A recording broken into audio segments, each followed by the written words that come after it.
കർത്താവിൽ ഏറ്റവും അനുഗ്രഹിക്കപ്പെട്ടവരെ, അഡ്വൻറ്റ് ടോക്സിലെ 16-ാം ദിവസം ഏവർക്കും സ്വാഗതം. നമുക്കറിയാം, ഒരുപാട് പ്രാർത്ഥനയോടെ, ഒരുപാട് വിശ്വാസത്തോടെ, ഒരുപാട് സന്തോഷത്തോടെ, ഒരുപാട് ദൈവാശ്രയത്തോടെ ആയിരിക്കുന്ന ഒരു സമയമാണ്. നമുക്കറിയാം ക്രിസ്മസ്.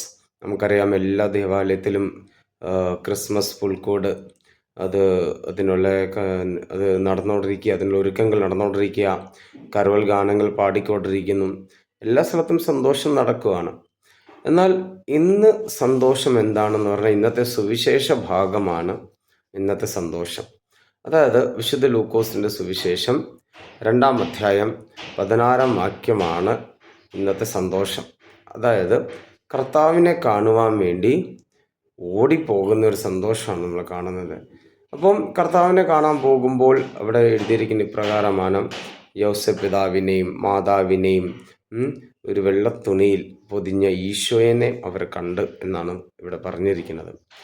അപ്പം വിശുദ്ധ ലൂക്കോസിൻ്റെ സുവിശേഷം 2-ാം അധ്യായം 15-ാം വാക്യത്തിൽ നമുക്ക് കാണാൻ സാധിക്കും, ആട്ടിടയന്മാർ പോയ ശേഷം, അല്ലെ ഇവിടെ സംഭവം നമ്മൾ മനസ്സിലാക്കുന്നുണ്ട്, ദൈവത്തിൻ്റെ വചനമാണ് നമുക്കിവിടെ കാണാൻ സാധിക്കുന്നത്. അപ്പം അവർ പരസ്പരം പറഞ്ഞു, ആട്ടിടയന്മാർ പരസ്പരം പറഞ്ഞു, നമുക്ക് ബേത്ലഹേം വരെ പോകാം, കർത്താവ് നമ്മെ അറിയിച്ച ഈ ഒരു സംഭവം നമുക്ക് കാണാം. അപ്പോൾ കർത്താവ് നമ്മളെ അറിയിച്ച സംഭവം കാണാൻ വേണ്ടിയാണ് ഇവിടുത്തെ ശിഷ്യന്മാർ തിടക്കത്തിൽ ചെല്ലുന്നത്. അപ്പം കർത്താവ് നമ്മളെ അറിയിച്ചിട്ടുണ്ട്, ദൈവരാജ്യം നമ്മളെ കർത്താവ് പഠിപ്പിച്ചിട്ടുണ്ട്. നമ്മൾ മനസ്സിലാക്കണം, ഇവിടെ ആദ്യത്തെ കാര്യം നമ്മൾ മനസ്സിലാക്കണം, ഒരു വിശ്വാസമാണ്, അതൊരു കാത്തിരിപ്പിൻ്റെ ഒരു സന്തോഷമാണ്, കാത്തിരുന്ന് കിട്ടുന്ന ഒരു സന്തോഷമാണ് ഇന്നത്തെ ഒരു സുവിശേഷ ഭാഗം നമ്മളെ പഠിപ്പിക്കുന്നത്. കാത്തിരുന്നു, രക്ഷകൻ കടന്നു വരാൻ വേണ്ടി കാത്തിരിക്കുന്നു.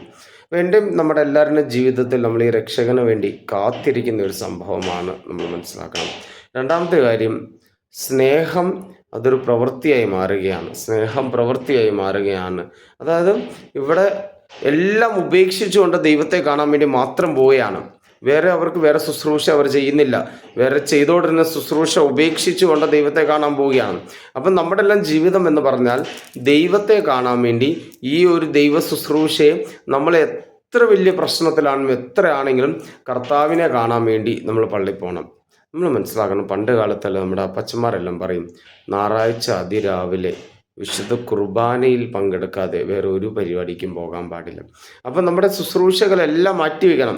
ദൈവത്തെ കാണാൻ വേണ്ടി ദൈവത്തിൻ്റെ അടുത്ത് നമ്മൾ പോകുമ്പോൾ നമ്മൾ സന്തോഷത്തോടെ നമ്മൾ പോകണം. എന്നാൽ നമ്മൾ മനസ്സിലാക്കണം, ഇവിടെ ദൈവത്വവും മനുഷ്യത്വവും ഒരു യോജിപ്പിക്കുന്ന ഒരു സംഭവമാണ്. അതായത് കർത്താവിൻ്റെ ദൈവത്വം മനുഷ്യത്വമല്ല, നമ്മളിവിടെ മനസ്സിലാക്കണം. അതായത് ഒരു മാനുഷികമായ അവസ്ഥയിലേക്ക് ദൈവം ഇറങ്ങി വരുന്നുണ്ട്. അതായത് ദൈവത്തിൻ്റെ അഭിഷേകം ഇറങ്ങി വരുന്നുണ്ട്. അതാണ് നമുക്ക് മനസ്സിലാക്കേണ്ടത്. മാനുഷികമായ അവസ്ഥയിൽ ദൈവത്തിൻ്റെ ഒരു അഭിഷേകം ഇറങ്ങി വരുന്നുണ്ട്. അതായത് ദൈവത്തിന് പ്രവർത്തിക്കാൻ വേണ്ടി പർട്ടിക്കുലറായിട്ടൊരു സ്ഥലമോ ഒരു വ്യക്തിയോ അല്ല വേണ്ടത്. ദൈവം എല്ലാ സ്ഥലത്തുമുണ്ട്. എല്ലാ സ്ഥലത്തും ദൈവം പ്രവർത്തിക്കുന്നുണ്ട്. അപ്പം നമ്മൾ മനസ്സിലാക്കണം, ഈ കർത്താവായ യേശു മിശിഹ തൊട്ടപ്പുറത്തല്ല നമ്മൾ ചിന്തിക്കണം. തൊട്ടപ്പുറത്ത് എത്രയോ നല്ല സ്ഥലമുണ്ടായിരിക്കും. പക്ഷെ കർത്താവ് ഏറ്റവും ഒരു പുൽക്കൂട്ടിൽ ജനിക്കാൻ വേണ്ടിയാണ് കർത്താവ് ഇഷ്ടപ്പെട്ടത്. കാരണം എന്തറിയും, ഒരു സ്വർഗത്തിലും ദൈവം രാജാതി രാജൻ ഇറങ്ങി വരുന്നത് മനുഷ്യൻ്റെ ഇടയിലാണ്, നമ്മുടെ ഹൃദയത്തിലാണ് ഇറങ്ങി വരുന്നത്. പ്രിയമുള്ളവരെ, നമ്മുടെ ഹൃദയത്തിൽ ഇറങ്ങി വന്ന ക്രിസ്തുവെ ഒരിക്കലും ഉപേക്ഷിച്ച് കളയാൻ നമുക്ക് സാധിക്കാതിരിക്കട്ടെ. നമ്മൾ പ്രാർത്ഥനയോടെ ആ ഹൃദയത്തിൽ വന്ന യേശുവെ നമുക്ക് സ്വീകരിക്കാം. ഈ ക്രിസ്മസ് അനുഗ്രഹമായി തീരട്ടെ. നമുക്ക് പ്രാർത്ഥിക്കാം. ദൈവം നമ്മളെ അനുഗ്രഹിക്കട്ടെ.